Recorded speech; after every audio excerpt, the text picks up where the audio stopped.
सर्वेभ्यः नमो नमः। जयतु संस्कृतम जयतु विश्वम। आज की जो ये क्लास है यह आप लोगों को बहुत सारे विद्यार्थियों ने मुझसे कमेंट करके पूछा कि क्या मैं सर संस्कृत ले सकता हूँ, क्या है संस्कृत का लाभ, किसको लेना चाहिए संस्कृत, आपने क्यों लिया था संस्कृत। आपसे ऐसा इंटरव्यू में भी पूछा जा सकता है, तो इसका आप क्या जवाब देंगे, क्यों लिया था। हालांकि जो मैं यहाँ बता रहा हूँ यह आप जवाब नहीं देंगे, इसका उत्तर मैं लास्ट में आपको बताऊंगा कि इंटरव्यू में यदि पूछे कि आपने संस्कृत क्यों लिया है तो आप क्या उत्तर देंगे। इसके उत्तर भी भिन्न भिन्न हैं। यदि आपको मेरी जगह पर मुझे देना होगा तो मैं दूसरा उत्तर दूंगा, आप लोगों के लिए मैं दूसरा प्रकार का उत्तर बताऊंगा। चलिए, आपको यहाँ यही मैंने यहाँ लिखा हुआ है कि संस्कृत साहित्य क्यों चयन करें भाई। इसके पीछे क्या है कि हम संस्कृत साहित्य लें, हिंदी साहित्य क्यों लेते रहे हैं। संस्कृत साहित्य में क्या हुआ चीज है, अच्छे अंक आ सकते हैं जी, बिल्कुल आ सकते हैं। हम लोग देखेंगे क्या है, यानी कि इसके लाभ क्या है, संस्कृत वैकल्पिक के लाभ क्या है लेने के। तो हम ये दोनों ही पॉइंट को लेकर के आप चर्चा करेंगे और इसको देखना बहुत जरूरी है। इसको जो जीएस इत्यादि कर रहे हैं, आप कोई भी कर रहे हैं, इसको देख सकते हैं। कभी किसी का मेरे पास आता है कि सर मैंने 10th पास किया हुआ है और 10th तक किया हुआ है तो क्या मैं संस्कृत ले सकता हूँ। कोई कहता है मैंने ग्रेजुएशन किया हुआ है तो मैं संस्कृत ले सकता हूँ। कोई कहता है ना मैंने कुछ नहीं पढ़ा है, क्या मैं संस्कृत ले सकता हूँ। तो आपको मैं बताता हूँ क्यों लेना चाहिए आपको संस्कृत और कौन ले सकता है। तो अभी हमें यह नहीं बता रहे हैं कौन ले सकता है, क्यों लेना चाहिए वह मैं बता रहा हूँ। एक शब्द में बताऊँ, कोई भी ले सकता है संस्कृत, उसकी पढ़ने में रुचि हो और एक बेहतर मार्गदर्शन हो। और यह सब चीजें आप जानें तो आप समझेंगे कि क्यों, यानी कि लेने से पहले यह सब चीजें आपको ध्यान रहना चाहिए। चलिए, किसी ने आप तक नहीं बताया है इस प्रकार की बातें, इसलिए मैं आपको ला रहा हूं, एक एक चीज यहां बता रहा हूं। चलिए देखिए, पहला पॉइंट मैंने यहां लिखा हुआ है अत्यंत लघु सिलेबस या अत्यंत लघु पाठ्यक्रम।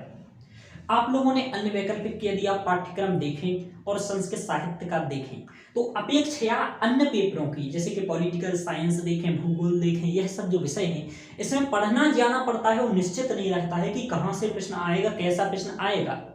लेकिन संस्कृत साहित्य वैकल्पिक में जो क्या है कि अत्यंत लघु पाठ्यक्रम है और निश्चित है कि आपको इतने से इतने तक श्लोक पढ़ना है और आपका काम हो जाएगा। जैसे कि आप देखते हैं रघुवंश महाकाव्य, क्या रघुवंश के बारे में, तो रघुवंश के बारे में लिखा हुआ है, यह कालिदास की एक बुक है उसके रघुवंश। इसके प्रथम सर्ग जो है इसका 1 नंबर के श्लोक से लेकर के 10 नंबर के श्लोक, यानी कि 10 श्लोक मात्र लगे हुए हैं। यानी कि यदि आपने 10 श्लोकों का व्याख्या कर लिया ना तो आप आराम से इसमें 10 अंक पा सकते हैं। यानी कि 10 श्लोक की व्याख्या से 10 अंक। आपको 20 श्लोक नहीं है ना, केवल आपने 10 प्रश्न आपको लिखना है और 10 अंक प्राप्त कर सकते हैं। इसी प्रकार मैं आपको बताता हूं, और भी मैं 1-2 एग्जांपल बताता हूं, और बाकी आप सिलेबस देख लीजिएगा। मैंने सिलेबस का वीडियो आपके लिए पहले ही इस चैनल पर अपलोड कर रखा है, यहां भी मैं आपको ला करके 1-1 यूनिट समझा दूंगा। लेकिन अभी आपको मैं एक और एग्जांपल बताता हूं, भाषा विज्ञान। यह क्या है, भाषा विज्ञान। भाषा विज्ञान किस यूनिट में लगा हुआ है, यदि आपने सिलेबस पढ़ा है तो आपको मैं बता देता हूं। फर्स्ट पेपर की जो 2nd यूनिट है उसमें भाषा विज्ञान के बारे में आता है। यह 50 अंक का होता है। 50 अंक के 3 प्रश्न यहां आते हैं और इन 3 प्रश्नों को मेरी केवल मात्र 4 क्लास में अध्ययन करवा दिया जाता है, बहुत डिटेल्स से। आपका कोई भी क्वेश्चन पिछले विगत 20 वर्षों में एक भी क्वेश्चन ऐसा नहीं होगा जो छूटेगा। और आप स्वयं समझिए, 4 क्लास पढ़ करके आप 50 अंक का तैयार कर सकते हैं। और नोट्स कितना होगा, केवल मात्र 60 पेज। 60 पेज आपको पढ़ना है, उसमें से ही आपको शॉर्ट नोट्स जो मैं बनवा देता हूं, आपसे कहता हूं कि ये शॉर्ट नोट्स बना लीजिए, वो मात्र आपके 5 से 6 पेज होता है। यानी कि यदि अभी मैं ये रिवीजन के लिए बताऊंगा कि पेपर के समय जब आपको मेंस देना होता है उस समय 5 से 6 पेज आपको 50 नंबर के लिए रिवीजन करना है। आराम से आप 5-6 पेज रिवीजन करें और आराम से आप 50 अंक पाएं। लेकिन उससे पहले आपको यह 60 पेज का पढ़ना होगा और इसको बारंबार पढ़ करके आपको एक शॉर्ट नोट्स बनाना होगा जो कि 5-6 पेज का होगा। और ये 60 पेज आप मेरी मतलब इससे ले सकते हैं। ऐसा नहीं है कि केवल ये 4-5 दिन में सभी यूनिट हो जाएंगी, ऐसा भी नहीं है। मैं आपको बता रहा हूँ जैसे दर्शन है वह 12 क्लास में कंप्लीट होगा, इसी प्रकार व्याकरण है वह 15 से 20 क्लास में होगा। तो ये कुछ यूनिट्स हैं जो बड़े हैं, लेकिन 15-20 क्लास में या 12 क्लास में, जो ये 12 क्लास है दर्शन का, इसमें से 100 अंक का पेपर आएगा आपका, लगभग 80 अंक का क्वेश्चन आएगा। लेकिन मैं 100 कह रहा हूं क्योंकि मैं गीता इत्यादि को भी दर्शन में ही देखता हूं और वैसे भी दर्शन में ही है। तो इस प्रकार मैं आपको बता रहा हूं कि अत्यंत लघु पाठ्यक्रम है, एक सीमित पाठ्यक्रम लगा हुआ है, जिसको यदि आपने एक बार तैयार कर लिया बहुत अच्छे से तो आप आराम से इसको ले सकते हैं, जो कि अन्य जगह पर नहीं है। यानी कि इसमें यदि आपने मेरा नोट्स पढ़ लिया और उसको याद कर लिया अक्षरशः, तो आप अच्छे अंक प्राप्त कर सकते हैं। तो इसलिए मैं कह रहा हूं अत्यंत लघु पाठ्यक्रम है, अन्य वैकल्पिक की अपेक्षा ज्यादा से ज्यादा। आपने जैसे हिंदी साहित्य के बारे में आप देखते हैं, आपको 6 महीने पढ़ना पड़ता है, 6 महीने में आप हिंदी साहित्य तैयार कर पाते हैं लगभग। किसी आप यदि जानते हो किसी प्रमुख टीचर को हिंदी साहित्य के, जैसे कि विकास दिव्यकीर्ति सर हैं, तो लगभग उन्होंने 180 के करीब लेक्चर हैं, आपको है भी वो उतना। तो आप देख रहे हैं हिंदी साहित्य के लिए 180 लेक्चर पढ़ना है और प्रत्येक लेक्चर 3 घंटे 2.5 घंटे का होगा।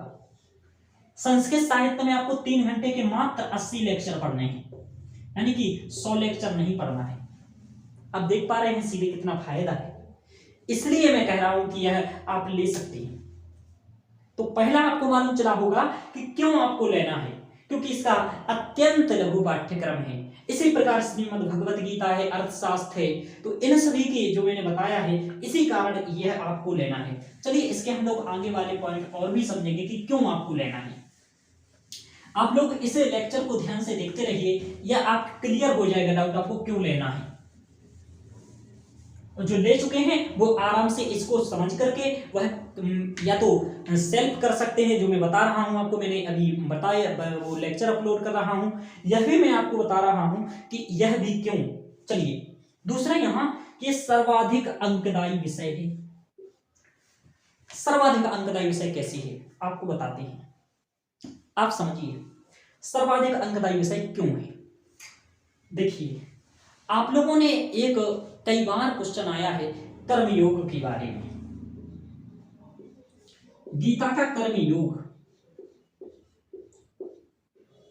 यह क्वेश्चन पिछले कम से कम यदि आप देखें पिछले 20 वर्ष के क्वेश्चन 5-6 बार आया है, इसलिए आपको मैं बताऊंगा कि बार बार रिपीटेड होते हैं। इसी प्रकार एक और आप देखिएगा, अर्थशास्त्र का आधुनिक महत्व, चाणक्य का जो अर्थशास्त्र लगा हुआ है इसका आधुनिक महत्व।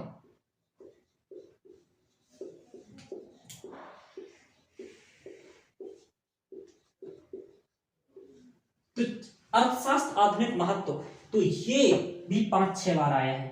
ये तो कम से कम 5 से 7-8 बार आया है, आपको क्या बताएं।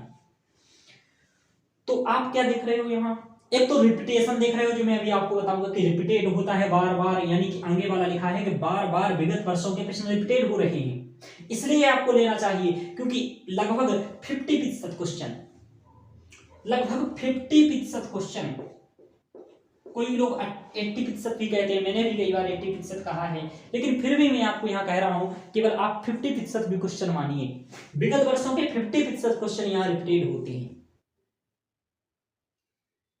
चलिए अब देखिए,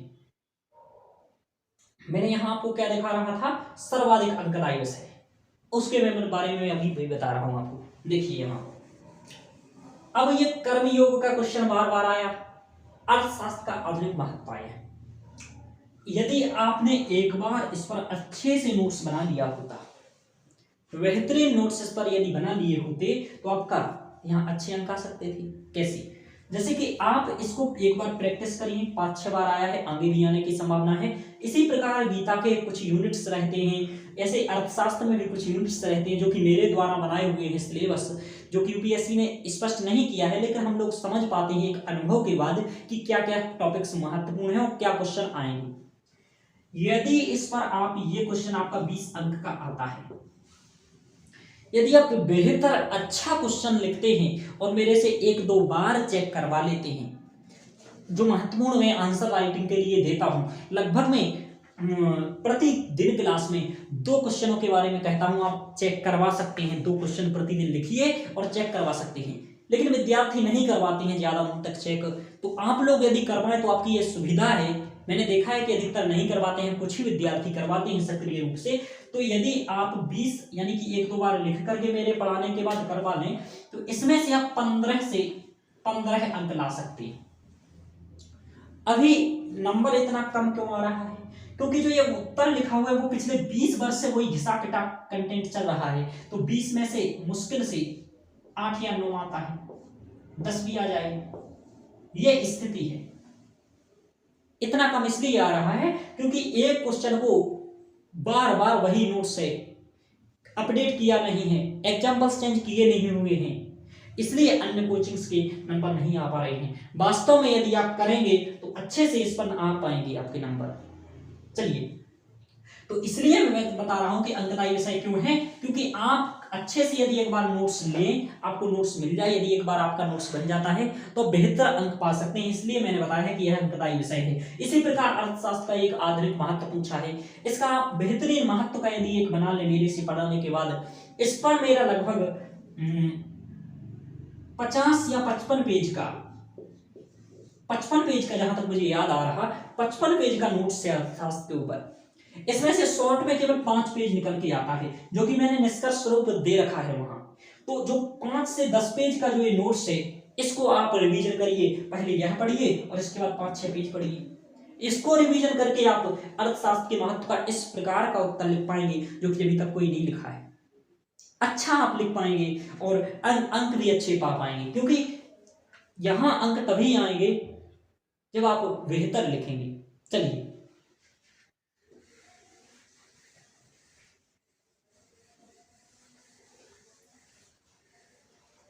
अब देखिए, अभी मैंने बताया अत्यंत लघु पाठ्यक्रम है, सर्वाधिक अंकदायी विषय है।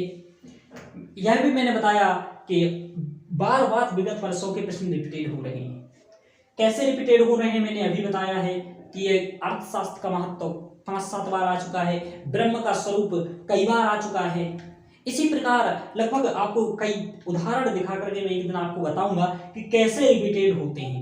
एक पॉइंट को मैं ज्यादा और डिटेल्स नहीं खींचना चाहता हूं, क्योंकि इसका तैयारी में ज्यादा महत्व नहीं है, आपको पढ़ने का और याद करने का महत्व है। फिर भी मैं आपको बता दे रहा हूं कि क्यों लेना चाहिए, और यह देख करके जिनको लेना है वो निश्चित करने की लेना है। तो आप 1 जून से जो मेरा नया बैच स्टार्ट है, जो भी मेरी हेल्प लेना चाहे वह 1 जून वाले बैच में जुड़ सकता है। यानी कि आप मेरे से 25 मई को कांटेक्ट कर सकते हैं। 25 मई से एडमिशन स्टार्ट हो जाएगा, जो भी ज्वाइन करना चाहे कर सकता है। चलिए, अभी मैं बता रहा हूं, यहाँ मैंने एक बात क्या बताया आपको कि बार बार विगत वर्षों के प्रश्न रिपीटेड हो रहे हैं। इसमें अब देखिए, मैंने बताया है कि ज्यादा पेज भी नहीं है, और यदि आप शॉर्ट नोट्स बना लें तो इसका रिवीजन शीघ्र हो सकता है उस समय, क्योंकि आपका मुश्किल से यदि आप शॉर्ट नोट्स, मेरा डिटेल्स नोट्स 1500 पेज का है जो मैं आपको प्रदान करता हूं, 1500 पेज का नोट्स होगा। इसका आप शॉर्ट नोट्स पढ़ाते ही पढ़ाते बना लेंगे, जो कि लगभग आपका 200 पेज होगा। 200 से 300 पेज मान लीजिए आपको केवल 200 पेज रिवीजन करना है। तो आप समझ लीजिए 200 पेज आप कितना दिन में कर पाएंगे। यदि 50 पेज भी एक दिन में रिवीजन कर पाएंगे तो आप 4 दिन में, 5 दिन में, 6 दिन में, यानी कि 4 से 5 दिन, जो कि आपका 5 दिन का जीएस लिखने के बाद गैप मिलता है कि जिसमें आप लोग तैयारी करते हैं, तो उसी में 5 दिन में आप अच्छे से रिवीजन करके टेस्ट सीरीज भी लिख सकते हैं। इतना बेहतरीन वैकल्पिक है, इसलिए इसको लेना चाहिए, क्योंकि रिवीजन शीघ्र होता है। अब यहां लिखा हुआ है टेस्ट सीरीज आसान है इसका। देखिए, वास्तव में जो मैं पिछले 20 वर्ष के आपको विगत वर्षों के जो प्रश्न देता हूं, वही आपको प्रैक्टिस करने हैं। यहाँ कैसे प्रैक्टिस करना है कि जो विगत 20 वर्ष के क्वेश्चन आए हुए हैं उनको भी मैं बताता हूं। साथ ही मेरे नोट्स में संभावित प्रश्न इस प्रकार का लिखा होता है और संभावित प्रश्न दिए रहते हैं। यानी कि संभावित प्रश्न दिए रहते हैं और यही टेस्ट सीरीज है। प्रतिदिन आप 2-2 क्वेश्चन लिख करके चेक कराएंगे, या यदि आपने 200 उत्तर भी चेक करवा दिए, मैं आपको कह दूंगा कि आप 310 प्लस नंबर ला सकेंगे।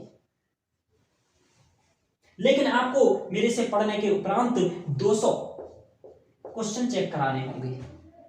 कई विद्यार्थियों ने अभी तक नहीं कराए हैं जो मेरे से अध्ययन कर रहे हैं। कुछ विद्यार्थी हैं जिन्होंने 200 तो नहीं लेकिन फिर भी बहुत सारे करवाए हैं, 80-100 के करीब करवा चुके हैं कई विद्यार्थी।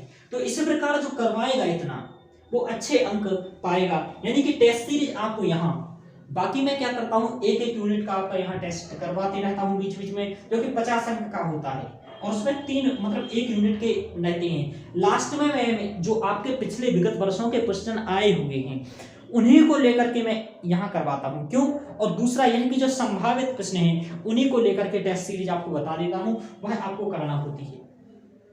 तो ये टेस्ट सीरीज जिसकी आसान है, कोई अलग से पैसा नहीं लगता है, एक बार ही जो फीस लेते हैं उसी में मैं ये सब करवा देता हूँ, बार बार मेरा फीस लेने का काम नहीं। चलिए, तो ये आपको ये है। अब देखिए आगे क्या है, उचित मार्गदर्शन व न्यूनतम फीस। ओहो, इसी पॉइंट की तो बात है। चलिए, उचित मार्गदर्शन, अभी तक मार्गदर्शन ठीक नहीं था, ये मैं भी समझता था, क्योंकि मैंने भी, आप जिन भी कोचिंग्स को जानते हैं जो सुप्रसिद्ध कोचिंग्स हैं, कैसे आपको मूर्ख बना रहे हैं, मैं ज़्यादा नहीं कहूँगा, बस इतना ही कहूँगा कि उन कोचिंग्स से 40-45 हज़ार फीस देकर के विद्यार्थी मेरे बैच को ज्वाइन करने आए हैं।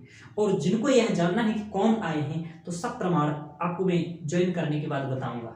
क्यों बताऊँगा? क्योंकि ऐसे ओपन नहीं कर सकते, बिलवास दूंगा आपसे डायरेक्ट कि यह लोग आए हुए हैं जिनके लगभग 230-240 अंक आए हुए हैं, किसी का 200। ये क्यों? क्योंकि नोट्स की वैल्यू ही ये है और 2-3 बार मेंस देने के बाद यह अंक है किसी के। तो आप समझिए क्या है, इससे ज्यादा मैं नहीं कहूंगा। यानी कि यदि उचित मार्गदर्शन होता, नोट्स ठीक होता, तो आप नहीं ले पाते। लेकिन अब आपके पास उचित मार्गदर्शन है, वो भी न्यूनतम फीस में। 40-45 हज़ार मेरा फीस नहीं है, ठीक है ना। आपको न्यूनतम फीस में अब उचित मार्गदर्शन भी है। आप कॉल पर जब चाहे मुझसे बात कर सकते हैं। हम सभी से, वैसे भी आप कोई भी कॉल कर लेते हैं तो मैं बात करता हूं, आपको बताता हूं कैसे करना है।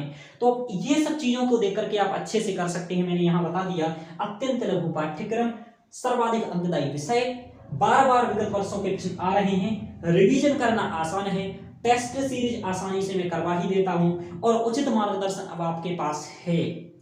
अब आप संस्कृत वैकल्पिक को ले सकते हैं, तैयारी कर सकते हैं। और कोई भी कौन ले सकता है यह भी मैं आपको बता रहा हूं यहाँ, कौन ले सकता है। देखिए, इसको करने के लिए 2 ही चीजें आपको चाहिए। एक तो थोड़ी बहुत आपकी संस्कृत पढ़ने में रुचि हो, या फिर रुचि नहीं है, संस्कृत में रुचि होना चाहिए।